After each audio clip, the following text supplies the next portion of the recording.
Hello দর্শক, আসসালামু আলাইকুম। আশা করি সকলে ভালো আছেন।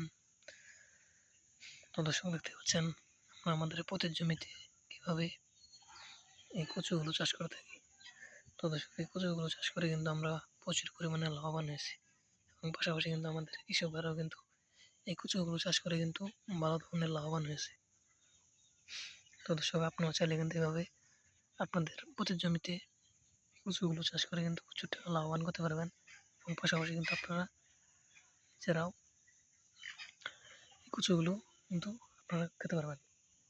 তো দর্শক এই কচু থেকে কিন্তু প্রচুর পরিমাণে লতিগুলো হয়। তো দর্শক সেই লতিগুলো কিন্তু আপনারা বাজারে নিয়ে বিক্রি করতে পারবেন এবং সেগুলো কিন্তু আপনারা রান্না করেও খেতে পারবেন। তো দর্শক দেখতে পাচ্ছেন কিন্তু আমরা আমাদের জমিতে কিন্তু এভাবে এই কচুগুলো চাষ করেছি। তো দর্শক এই কচুগুলো চাষ করে আমরা প্রচুর পরিমাণে লাভবান হয়েছি এবং পাশাপাশি কিন্তু আমাদের কৃষকরাও কিন্তু ভালো ধরনের লাভবান হয়েছে। তো দর্শক আপনারা চাইলে এইভাবে আপনাদের প্রতি জমিতে কিন্তু এই কচুগুলো চাষ করে কিন্তু প্রচুর টাকা লাভবান করতে পারবেন এবং পাশাপাশি কিন্তু আপনারা এই কচুগুলো নিজেরাও খেতে পারবেন।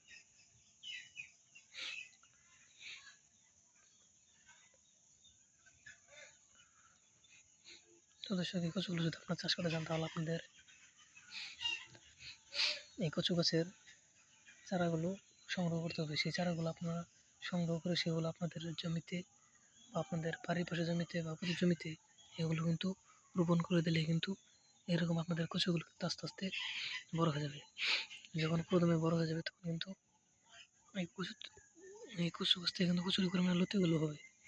তারপর সেই লতিগুলো আপনারা তুলে নিয়ে বাজারে বিক্রি করতে পারবেন এবং পাশাপাশি আপনারা নিজেরাও খেতে পারবেন। তো দর্শক দেখতে পাচ্ছেন আমরা কীভাবে আমাদের প্রতি জমিতে কচুগুলো চাষ করে থাকি। তো দর্শক আপনারা ওইভাবে আপনাদের চাষের জমিতে বা আপনাদের প্রতি জমিতে এই কচুগুলো চাষ করতে পারেন। তো দর্শক আমাদের ভিডিওটি যদি আপনার একটু ভালো লেগে থাকে তাহলে অবশ্যই চ্যানেলটি সাবস্ক্রাইব করে দেবেন এবং ভিডিওতে একটি লাইক করে দেবেন। ধন্যবাদ, সবাই ভালো থাকবেন। আসসালামু আলাইকুম।